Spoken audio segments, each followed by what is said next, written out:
Olá, começando mais uma edição do DIScast, o podcast apresentando parceiros, clientes da DIS Comunicação e Negócios. E hoje o nosso DIScast vai apresentar um assunto muito interessante, ainda mais que a gente está falando dentro do Maio Amarelo, né? Que é a Semana de Conscientização para o Trânsito. Nós vamos falar sobre questão de legislação do trânsito, direito do trânsito, porque nós estamos recebendo aqui nos nossos estúdios o Dr. José Bernardo Júnior, ele que é advogado, responsável da Alfa Trânsito, para falar um pouco mais sobre a sua expertise em direito no trânsito. Direito no trânsito ou direito do trânsito? Tudo bem, doutor? Como está? Obrigado por aceitar o convite, estar aqui com a gente para bater esse papo, tudo bom? Eu que agradeço, obrigado pelo convite. E vamos esclarecer aí o máximo de dúvidas aí que o pessoal tiver, porque realmente é muito cheio de detalhes. Não, ainda mais essa questão de cassação, de habilitação, sim. Enfim, questão de multas. A gente vai entrar em vários assuntos aqui interessantes. Eu já aproveito para você que está nos acompanhando também, já deixe seu like, deixe seu joinha e compartilha também esse conteúdo de interesse de muita gente, eu garanto. Garanto que quem acompanhar esse podcast vai esclarecer muitas dúvidas em relação à questão do trânsito. Mas antes, doutor, da gente entrar nesse assunto, eu queria que o senhor se apresentasse, né? Quem é o doutor José Bernardo Júnior, para o senhor falar um pouco da sua trajetória, até como advogado, e como surgiu a ideia da Alfa Trânsito, mais de 18 anos atuando na área, Sim. especializada no trânsito, né, doutor? Sim. Originalmente eu não sou formado em advocacia. Eu me formei primeiro em Faculdade de Tecnologia, e fiz pós-graduação em Tecnologia e acabei entrando na área de Direito porque eu tinha parentes advogados que já trabalhavam com isso e eu acabei entrando nessa área. Isso foi em 2003. Logo depois que a lei mudou, e teve muita procura por advogados de trânsito e eu acabei entrando nessa área posteriormente, né? Então eu tenho uma vida pregressa aí. Antes de me tornar advogado, eu era gerente de informática, dava aula de pós-graduação. Então eu tenho uma formação um pouco diferenciada de advogados, mas depois que entrei na área, isso lá de 2003, eu me dediquei totalmente ao trânsito e virei um especialista nessa área. Olha só. E por que especificamente a área do trânsito, hein, doutor? Nessa área específica, direito do trânsito? Sim. Na época, o meu cunhado trabalhava com isso e ele era especialista nisso. E ele estava com um volume muito grande de processos e pediu para eu ajudá-lo. E aí que eu comecei a me interessar pela área e isso se desenvolveu e veio de lá para cá já há mais de 23 anos fazendo somente isso, né? Olha só. Então a gente virou um especialista mesmo nessa área. E é uma área muito complexa, né, doutor? Até porque existem várias situações dentro do direito no trânsito, de a questão de acidentes, quem é culpado, quem não é, Isso. A responsabilidade se foi ou não. Nossa senhora, eu acho que é algo muito amplo, né, doutor? Sim. E minucioso demais. O Código de Trânsito, ele tem 344 artigos. Aí, se você for querer trabalhar na área de trânsito, você tem que se decidir exatamente qual lado, qual área, vamos dizer assim, o nicho do trânsito que você quer atuar. Por exemplo, você vai trabalhar numa prefeitura, então você vai estudar uma parte do Código de Trânsito. Se eu vou trabalhar de autônomo com suspensão e cassação, é outra parte do Código de Trânsito. E nós nos especializamos justamente na parte que atende ao motorista, que é suspensão, cassação e multas de alcoolemia. E isso deu assim uma expertise muito grande para nós, porque temos foco direto nessas áreas, né? Suspensão, cassação e alcoolemia. E isso deixou a gente assim bastante conhecido no mercado, trabalhando só com isso. Doutor, e aproveitando então, já que a gente está entrando nesse assunto, quais são os erros mais comuns que os condutores acabam cometendo e levam à suspensão ou cassação da CNH? tem casos muito específicos que acabam levando a essa cassação? O senhor falou da alcoolemia, se de fato a alcoolemia é um dos pontos principais? Sim, sim. A alcoolemia, desde a Lei de Trânsito, 1997, 98, ela sempre foi uma multa que gerava suspensão de CNH. Só que teve muitas mudanças, né? O Código de Trânsito tem seus 344 artigos, porém tem mais quase 1000 resoluções sobre o que esses artigos querem dizer, vamos chamar assim, que é a regulamentação desses artigos. E isso é bem amplo mesmo, assim, por isso que nenhuma faculdade ensina trânsito, porque se for ensinar muito superficialmente, você acaba fazendo uma coisa muito vaga. E se for aprofundar um pouco, tem mais de 1000 resoluções em cima do próprio Código de Trânsito. Então, praticamente não existe Código de Trânsito nas faculdades. E o que a gente tem que aprender mesmo é na prática. Por isso que não existe quase advogado de trânsito. Você procura alguém, você não vai achar, porque são advogados generalistas que não estão preparados, vamos dizer, para esse nicho de trânsito, né? Eles, direito civil, direito penal, processo, etc., administrativo, tributário, mas direito de trânsito praticamente não se estuda. Tá. Bom, e aí que é a tal história do nicho, né? Você fala, bom, os motoristas começam a procurar você pegar um motorista profissional, se tomar uma multa de alcoolemia, ele perde o emprego. Sim. E é uma coisa assim... uma coisa que no dia a dia, assim, tem dezenas de casos que você fala assim, não é possível o cara perder a carta por causa disso. Tem um caso muito característico, assim, vou contar rapidamente. Claro, não, a gente gosta da história. A pessoa estava no condomínio em Itapetininga, dentro da casa dele, 8 horas da noite, tomando seu whiskinho lá.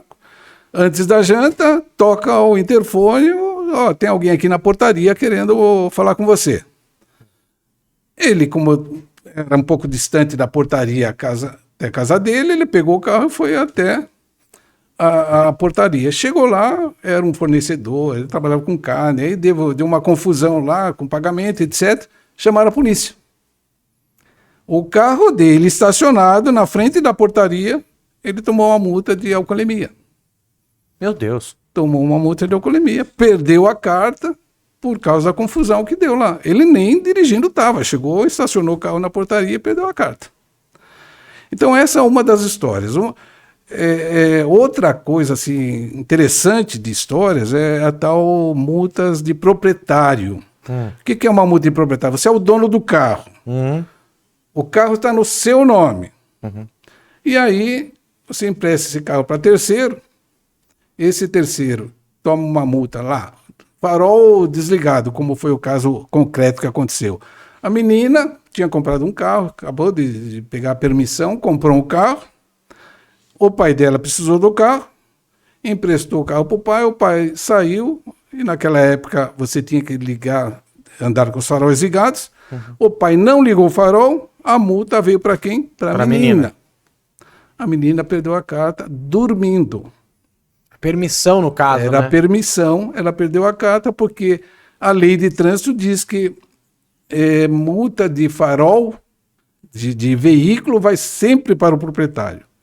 E multa de condutor, tipo... Mas nem mudar o condutor ali, conseguiu? Não pode. Quando a multa é de veículo, você não pode transferir. O pneu está liso. Vou passar para tal pessoa. Não pode. E eu não sabia dessa, doutor. Eu achei que poderia. Não pode. Multa que é de proprietário não pode ser transferida. Pneu careca, farol queimado, tudo isso pode... É o proprietário que vai responder. É o proprietário que vai responder. Olha só. Tá? Mesmo que você tenha sido parado, eu estou conduzindo um carro que é seu. Eu sou parado. Se é pneu liso, você que vai receber os pontos, não eu. Olha só, eu falo que esse nosso bate-papo ia esclarecer várias dúvidas. E uma questão importante, doutor. Bom, em primeiro lugar, é possível reverter essas situações? Ou os órgãos responsáveis por julgarem essas multas, essas cassações, eles são muito rígidos? Por que eu faço essa pergunta? Porque em muitos casos de multas de trânsito, muitos alegam, é possível justificar, recorrer da multa? Só que são raros os casos que a pessoa realmente consegue provar e retirar a multa. Sim. É realmente isso? É difícil ou não? Explica pra gente, doutor. É possível sim, e se levarmos ao pé da letra, 100% das multas seriam canceladas. E é fácil explicar isso. Para você ser punido, você tem que receber as notificações corretamente na sua casa. Então, por exemplo, para uma multa de trânsito ou mesmo uma suspensão em cassação, você recebe a notificação que vai ser suspenso para fazer uma defesa. A segunda é, olha, você foi indeferida a sua defesa, você pode fazer o segundo recurso para JARI ou JARI, Junta Administrativa de Recursos de Infração. O resultado vai para sua casa para você fazer o terceiro recurso ao Conselho Estadual de Trânsito. O que a gente acontece na prática? Sempre, e agora aconteceu agora no final do ano um monte, o Correio estava em greve, ninguém recebeu nada. Aí você chega lá no Detran, o Detran fala assim, você foi punido. Ah, mas eu não recebi nada. Mas problema seu. Nossa. E aí, como advogado, você vai buscar isso na lei e fala assim, não, tem que ter recebido, e o Detran tem que provar que ele recebeu. Não é simplesmente, se eu alegar que eu não recebi uma dessas notificações, quem tem que provar que eu recebi é o Detran. É isso que diz a lei. Tá. Então, você diz lá para o Detran, olha, eu não consegui indicar o condutor, que não era eu que estava dirigindo, porque eu não recebi a notificação para indicação. Aí o Detran fala, problema seu. Eu falo, então vamos decidir no juiz. Aí você consegue resolver 90% dos problemas. Mas aí eu pergunto, doutor, e quero até a sinceridade do doutor também nesse aspecto. Vale a pena? Porque muitas vezes uma multa de R$100 Isso. é rentável. Pro motorista que recebeu a multa e até pro advogado também, é algo rentável? Compensa no final das contas? Depende. Se imagina assim, tomei uma multa de velocidade até 20%. Essa multa custa R$127. Se essa multa de 5 pontos não causar nada na sua carta, paga a multa e acabou a história. Não vale a pena recorrer, a não ser que você tenha um erro crasso na multa. Assim, olha, essa multa aqui veio com o nome errado, placa errada, alguma coisa que não é muito rara também, mas acontece. O que vale a pena recorrer? Você tomou uma multa de 5 pontos, a sua carta tem 19, você vai para 24, vai perder a carta. Então, essa multa faz parte de um outro contexto, um contexto que vai suspender ou cassar a sua carta. Também pode ser isso. Que seria até bom explicar um pouco o que é uma suspensão, o que é uma cassação. Ah, explica pra gente agora então, isso. por favor, doutor. A suspensão é uma punição temporária que, quando você atinge 20, 30 ou 40 pontos, você é suspenso pela lei. Suspenso significa 6 meses sem poder dirigir e faz um cursinho de reciclagem para você pegar a carta de volta. Tá. Isso é suspensão. A cassação, você cancela a sua carta. Ou você perde por 2 anos a sua carta e, para voltar a dirigir, você precisa fazer autoescola de novo, fazer todas as aulas que você já tinha feito antes naquela especialização, se é a letra A, B, C ou D, né? Tá. Você tem que fazer de novo. Então, cassação, além de ser uma punição muito longa, de 2 anos, você tem que voltar a fazer as aulas que você fez para obter aquela categoria. Bem mais sério, né? É bem mais sério. E esse assunto é interessante porque as pessoas chegam para nós, no nosso escritório, e falam assim, não, eu fui cassado. Não, você foi suspenso, que é diferente. Você tem 6 meses, faz o cursinho de reciclagem e recomeça a vida de novo. Mas se foi cassado, não. Se for cassado, são 2 anos, vai para a autoescola de novo e aí recomeça a vida. E aí é fácil recorrer de resultados de cassação ou suspensão, doutor? Tem o aspecto técnico, ou processual, e o aspecto de mérito. O que é o aspecto de mérito? Alguma coisa errada aconteceu dentro do processo, se você identificar algum erro no processo. Tá. O processual, você olha o que aconteceu, por exemplo, com o rito do processo, essas notificações. Então, a primeira coisa que a gente faz é pedir para o Detran uma certidão completa de todo o processo. Aí você vai avaliar as notificações, como saíram, como chegaram, se tem prova daquilo, se não tem. Aí você chega à conclusão que faltou nessas 3 notificações obrigatórias do Detran, faltou uma chegar à confirmação de uma delas. Pronto, o processo está cancelado. Porque a lei diz isso, você não pode ter cerceamento de defesa. E cerceamento de defesa, qualquer notificação que você não receba, já gera um cerceamento de defesa. Tá. Então você pode cancelar das 2 formas, ou via processo, tem um erro no processo, ou no mérito do processo, quando você identifica que houve, por exemplo, uma abordagem errada no caso de alcoolemia, que depois eu posso comentar mais detalhes. Tá, e eu quero entrar já nesse assunto da alcoolemia, porque a maioria das cassações, pelo menos como jornalista que eu tenho conhecimento, é por conta do teste do bafômetro. Isso. Pessoas que são paradas, ingeriram bebida alcoólica e muitas que fizeram o teste acabaram sendo flagradas, acabaram também sendo cassadas ou suspensas as habilitações. E aí, quem recusou paga a multa, é importante, interessante recusar ou não? Explica todo esse contexto pra gente. Tá. E principalmente, se você é flagrado no bafômetro, sua carta é cassada ou suspensa? Tá. Essa é a dúvida também, né, doutor? Tá. Antes eu vou voltar um pouquinho, só para esclarecer a suspensão. Para você ser suspenso hoje, você precisa chegar aos 20 pontos, tá, com 2 multas gravíssimas, 30 pontos com uma multa gravíssima ou 40 pontos sem nenhuma multa gravíssima. Entendeu? Antes a lei falava isso no prazo de 1 ano, né? Porque no prazo de 1 ano. Porque nesse período não acumulam as multas, né? Não acumula a multa. Só que não é 1 ano civil, cuidado. É 1 ano. Você tomou uma multa hoje, conta 12 meses para frente, e aqui você vai fechar esses 12 meses. Tem 20 pontos, 30 ou 40? Tem. Então você vai ser suspenso. Tá. Se não tem, aí você tomou a multa daqui...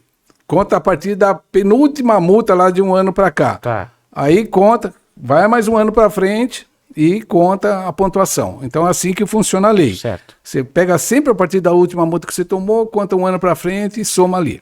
As multas têm um prazo de validade de 1 ano, então? De 1 ano. Só pode punir dentro de 1 ano. Tá. Tudo que você acumulou dentro do ano, tá? Então, para suspender, 20, 30 ou 40 pontos. Para cassação é diferente. Você está suspenso e saiu dirigir, tomou qualquer tipo de multa. Tá. Então aí é uma cassação porque você dirigiu no período de suspensão. Se você estiver suspenso, for flagrado, tá tudo ok, o seu carro tá tudo certo, não bebeu nada, mas você estava suspenso. Aí você é cassado automaticamente. Cassado automaticamente e toma uma multa. Dirigir com carta suspensa. Ah, entendi. Existe essa previsão legal. Dirigir Tem com muita carta gente que se arrisca, né? Ah, não, tá suspenso, mas eu nunca sou pego. Se for pego e tiver dirigir, tudo bonitinho, mesmo assim vai ser cassado. E olha que interessante, o Detran, vamos lá, você está no primeiro mês de suspensão. Vou continuar dirigindo, ninguém está vendo, toma uma multa. Sabe o que o Detran faz? Ele espera você cumprir 1 ano e aplica mais 2 ali para frente. Olha. Ou seja, você ficou 3 anos sem carta. Então, isso, a pessoa vai, não, estou cumprindo. Não, você está cumprindo a suspensão. Depois você vai cumprir a cassação. Então, o negócio é longo, complica.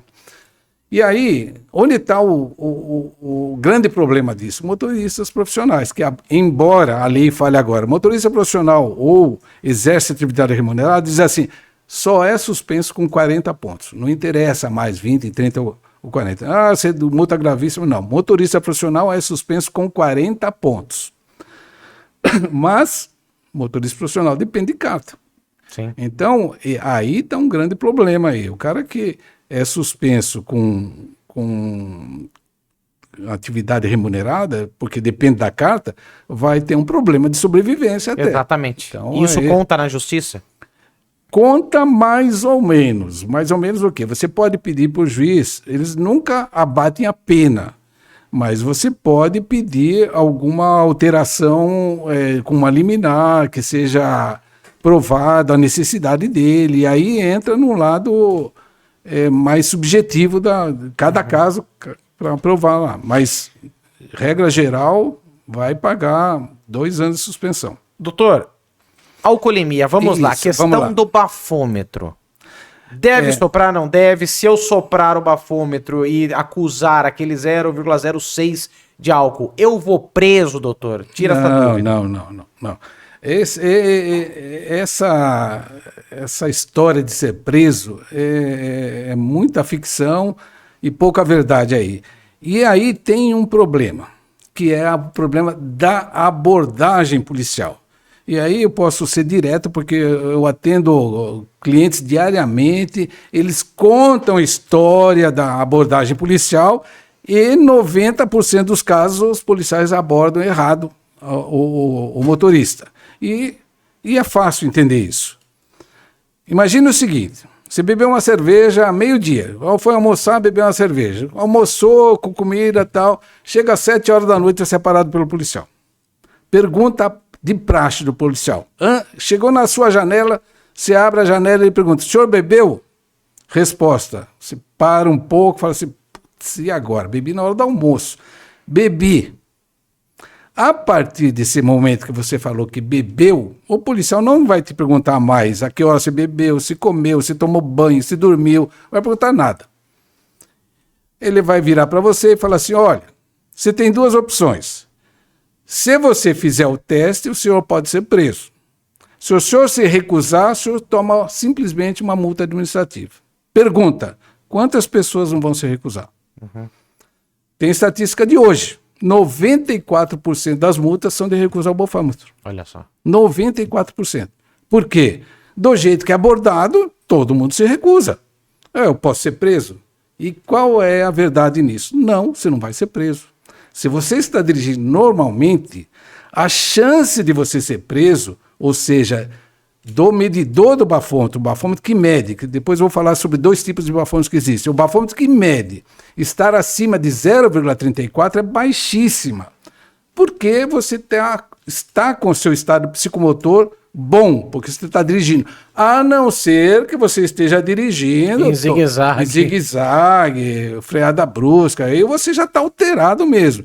Nesse momento, a hora que o policial abordar você e que perseguiu você está fazendo zigue-zague, você já pode ir direto para a delegacia. Você não precisa nem perguntar se bebeu ou não bebeu. Tá.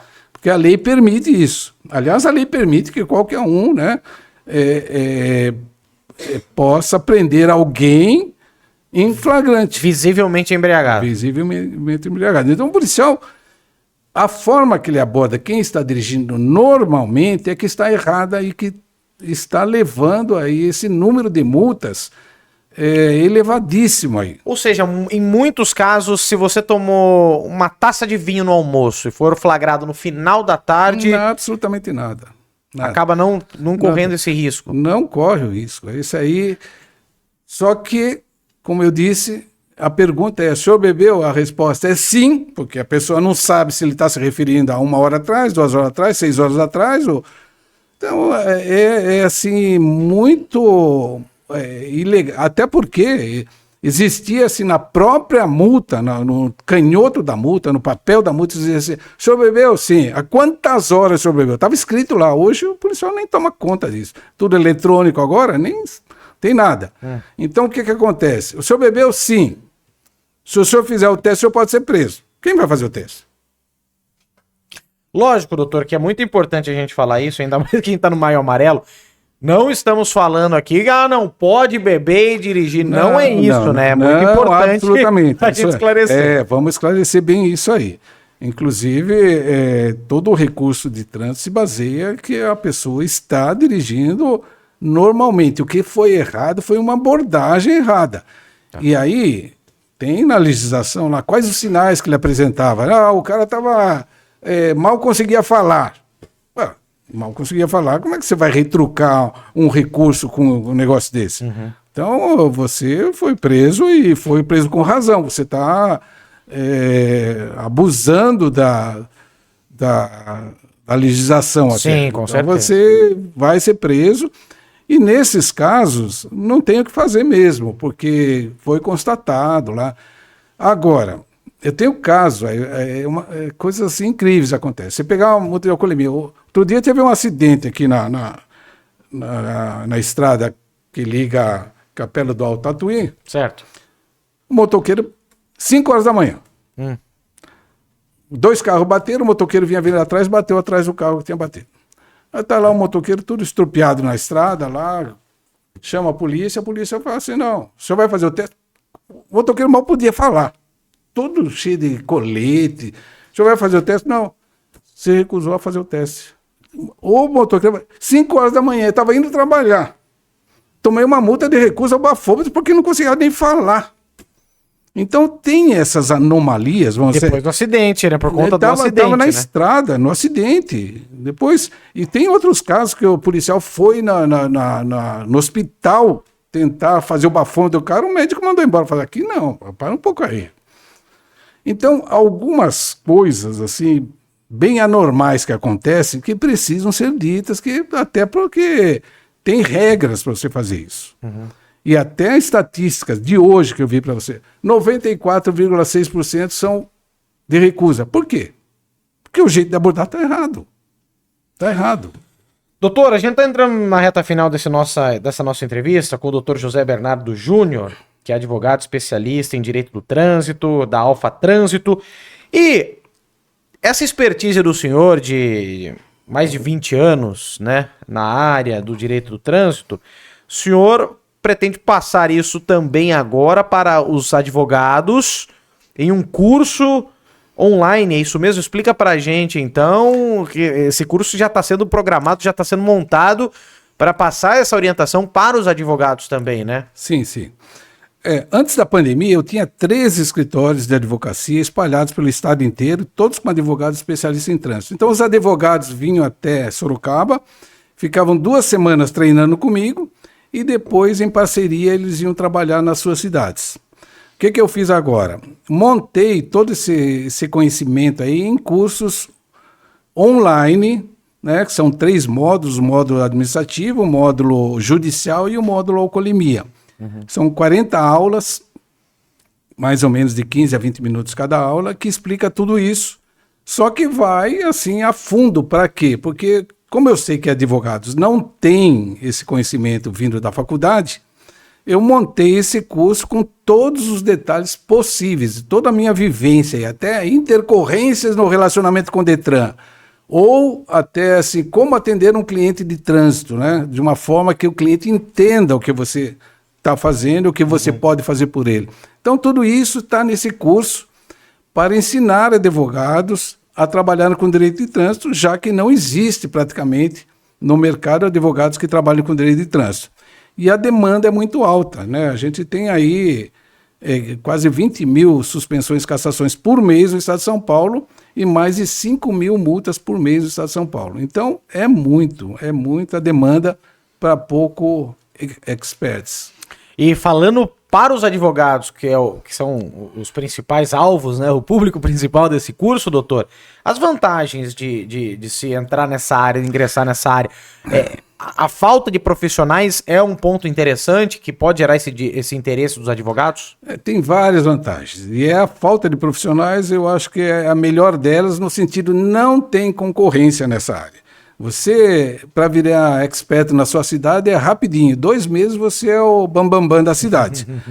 Então, enquanto que em outras áreas, e eu, de conhecimento de causa, converso com muita gente especializada, são 10 anos estudando uma determinada área para você virar especialista. O que acontece? No direito de trânsito, não.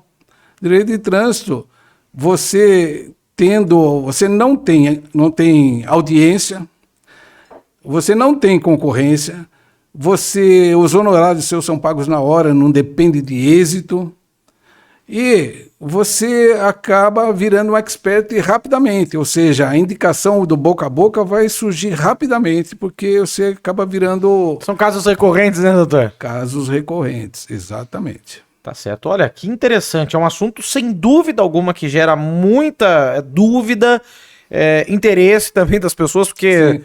acredito eu que, lógico, tem gente que segue certinho as regras, mas quem nunca tomou uma multa de trânsito, né? Exato. Por um descuido, muitas vezes um celular na hora errada. Exatamente. Então tudo isso acontece. Por isso que é importante e muito bacana essa conversa com o Dr. José Bernardo Júnior, advogado especialista em direito de trânsito da Alfa Trânsitos, e agora também programando este curso. Já tem data de lançamento? Já está lançado. Já está lançado, né, doutor? Para quem quiser se interessar. Para quem quiser se interessar, vai entrar em contato conosco no cursos online, Alfa Trânsito Cursos Online, e nós vamos liberar todas as matérias pelo YouTube. Legal demais. Então, um advogado que quer se especializar em direito de trânsito, Dr. José Bernardo Júnior, especialista no assunto, tem esse curso aí para você entrar e ingressar nessa área, que é uma área que, sem dúvida alguma, a procura deve ser muito grande, viu, doutor? E como eu conheço gente que já precisou de advogado para recorrer de cassação, de CNH, suspensão. Exatamente. Realmente tem casos, não faltam casos. Doutor, eu queria agradecer demais sua participação, os esclarecimentos, o assunto que rende muito. E com certeza a gente vai falar mais sobre esse tema ainda de multas de trânsito, enfim. Mas obrigado por nos atender aqui dentro do DSCast, viu? Obrigado demais. Eu que agradeço. Um conselho a todos que eu dou é: se beber, não dirija. Mas, se precisar dirigir e for pego, fale conosco que sempre tem uma saída. Tá certo. Muito obrigado, viu, doutor? Mais uma vez, agradecendo mais uma vez, doutor José Bernardo Júnior, advogado, especialista em direito do trânsito, conversando com a gente. E é esse o objetivo do DSCast, apresentar um pouquinho também do trabalho dos parceiros, clientes da DS Comunicação e Negócios. E ó, fique ligado, gostou desse conteúdo? Deixe o seu like, deixe seu joinha e compartilhe esse material. Como eu disse, tem muita gente que precisa esclarecer dúvidas de trânsito. Tá aqui o doutor José Bernardo para ajudar também a esclarecer essas dúvidas. E ó, você também fique atento aí, que em breve mais novidades dentro do nosso DSCast, trazendo parcerias, projetos, produtos, serviços, tudo para você que nos acompanha também pelo nosso YouTube, tá bom? Gente, obrigado demais pela audiência. A gente volta em breve com mais um DSCast. Tchau.